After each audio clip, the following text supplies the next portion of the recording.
ఏది అయినా ఆచి చికెన్ మసాలా. రక్షించు రక్షించు గోవింద, తొలగాలి ఆనంద గోవింద అంటోంది ఏపీ రాజకీయం. ఏపీలో 4 రోజులుగా కాగుతున్న నెయ్యి సెగలు మరింత హీట్ పెంచేస్తున్నాయి. తిరుమల లడ్డూ కల్తీపై మొదలైన గొడవ ఇందాపూర్ మీదుగా హెరిటేజ్ వరకు వెళ్లడంతో నేతలు గీంకరిస్తున్నారు.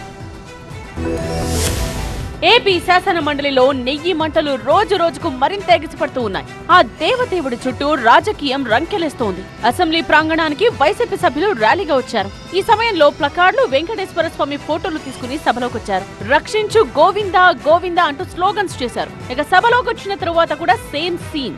హెరిటేజ్, ఇందాపూర్ డైరీ మధ్య ఉన్న సంబంధాలపై సభలో చర్చించాలంటూ మరోసారి వైసీపీ వాయిదా తీర్మానం ఇచ్చింది. ఆ తీర్మానాన్ని చైర్మన్ తిరస్కరించడంతో ఆందోళనకు దిగారు వైసీపీ సభ్యులు. విపక్ష సభ్యుల తీరుపై మంత్రి పయ్యావుల కేశవ్ మండిపడ్డారు. దేవుడి ఫోటోలను సభలోకి తెచ్చి ఇలా రచ్చ చేయడం సరికాదన్నారు.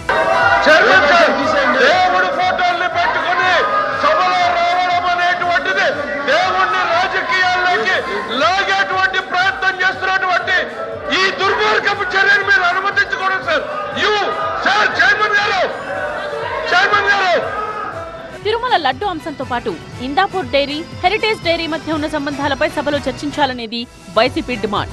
నిజంగా తప్పు జరగకపోతే చర్చకు ఎందుకు రావడం లేదని ప్రశ్నిస్తోంది వైసీపీ. హెరిటేజ్ సంస్థ ఏదైతుందో ఆ సంస్థ ఉన్న ఇందాపూర్ ఉన్న డైరీతో ఉన్న సంబంధాలతో దోపిడీ జరిగిన మోసం అనడానికి ఎంతకంటే నిరసన ఏం కావాలి? ఆ దేవదేవుడి మీద వచ్చి నిందలేశారు. అది అడ్డం పెట్టుకుని దోపిడీ ప్రారంభించారు. పాలు లేకుండా నెయ్యి తయారు, శ్రీవారి హుండీలో దొంగతనాన్ని సమర్థించిన చరిత్ర వైసీపీది అంటూ కౌంటర్ ఇస్తోంది అధికార పక్షం. వెంకటేశ్వర స్వామి హుండీలో డబ్బులు దొంగతనం చేయడం తప్పు లేదు అని అన్నప్పుడే ఆయన తాలూకా మైండ్ సెట్ ప్రజలందరికీ అర్థమైంది. అలాగే నెయ్యి కల్తీ చేశారు. ఇందులో ముఖ్యమైనది ఏంటంటే పాలు లేకుండా నెయ్యి చేసినటువంటి మా నాయకుడికి సన్మానం చేయాలే తప్ప మీరు మాట్లాడతారా అని అడిగే నాయకులు కొంతమంది ఉన్నారు. అంటే అంత మైండ్ పోయిన నాయకులు ఉన్నారంటే ఇంకేం మాట్లాడాలి? డైలీ సీరియల్ కు మించి, యాక్షన్ వెబ్ సిరీస్ కు మించి డైరీ మంటలు మండుతూ ఉన్నాయి.